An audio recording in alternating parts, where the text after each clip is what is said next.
Guys welcome back. ஒரு அவுட்டிங்கும் இல்லாமல் டிஏஎம்லும் இல்லாமல் ஒரு vlog பார்க்கலாமா? காலைல ஏஞ்சோடனே எங்கள் தோட்டத்தில் ஃப்ரூட்ஸ்லாம் காய்ச்சிருந்துச்சா, பறிக்க போகலாம் அப்படின்னு சொல்லிட்டு நானும் அம்மா தான் போனோம். நான் ஒரு குட்டி கரப்பாம்பூச்சிக்கே அலற ஆளி இவ்வளோ புல் இருக்குது, இதுக்குள்ளே பாம்பு இருந்தால் கூட தெரியாது அப்படின்னு சொல்லிட்டு எங்கள் அம்மா தான் ஃபர்ஸ்ட் முன்னாடி போனாங்க. நான் பயந்துக்கிட்டே பின்னாடி போனேன். உள்ளுக்குள்ளே போக போக புல் வந்துட்டு இன்னுமே தான் நிறைய வளர்ந்து இருந்தது. பக்கத்தில் தண்ணி இருக்கிறதுனால என்ன பூச்சி போட்டு இருந்தாலும் தெரியாது அப்படின்னு சொல்லிட்டு அம்மா வந்துட்டு ஒரு கம்பு வச்சு அடிச்சுக்கிட்டே தான் போயிட்டு இருந்தாங்க. காயாக இருக்கக்கூடிய சப்போட்டாவை கூட இந்த அணில் விட்டு வைக்காமல் கடிச்சு வச்சிருச்சு. உள்ளே வந்தோடனே ஃபேஸ்க்கு ஒரு ஃபேஸ் பேக் போட்டு பிரைட்டாக ஃபேஸ் வாஷ் பண்ணிட்டு குளிச்சுட்டு அண்ணாவோட கிளம்பி ஜிபியு மூவிக்கு தான் போயிருந்தோம்.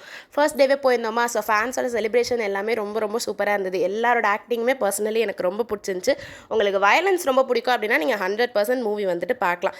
இன்டர்வெல்ல ஒரு பாப்கார்ன் வாங்கி சாப்பிட்டுட்டு அந்த வீட்டுக்கு கிராசரி ஷாப்பிங் பண்ணுறதுக்காக நானும் அண்ணாவும் கிளம்பி சஹாரா போயிருந்தோம். அங்கே போய் வீட்டுக்கு தேவையான கிராசரிஸ்லாம் வாங்கிட்டு நமக்கு எதுவும் வாங்கலைன்னா எப்படி அப்படின்னு சொல்லிட்டு நான் சரியான ஜெல்லி பத்தியமாக அதனால் ஜெல்லி வாங்கிட்டு வீட்டுக்கு வந்தோடனே அதை பிரித்து சாப்பிட்டேன். அண்ட் தென் தாத்தா வீட்டுக்கு ரெக்லைனர் பார்க்க போகலாம் அப்படின்னு சொல்லிட்டு நானும் அண்ணாவும் தான் போயிருந்தோம். போன வழியிலே பானிபூரி மசாலா பூரி எல்லாத்தையும் நல்லா அடிச்சு நாக் அவுட் பண்ணிட்டு அண்ட் தென் ஃபர்ஸ்ட் டார்லிங் தான் போய் பார்த்தோம். அண்ட் தென் நெக்ஸ்ட் மல்லிகாலே போய் பார்த்து 2 இடத்துலையுமே கொட்டேஷன் வாங்கிட்டு வீட்டுக்கு வந்தோம். வீட்டுக்கு வந்தால் எங்கள் வீட்டில் டின்னருக்கு மதியானம் வச்ச மீன் குழம்பு தான், ரைஸ் தான் வடிச்சிருக்கோம் அப்படின்னு சொல்ல எனக்கு ஃபிஷ்னாலே பிடிக்காதா, அதனால் நான் சப்பாத்தியில் ஒரு பிஸா மாதிரி பண்ணி சாப்பிட்டு அவ்வளோதான். Bye guys, love you all.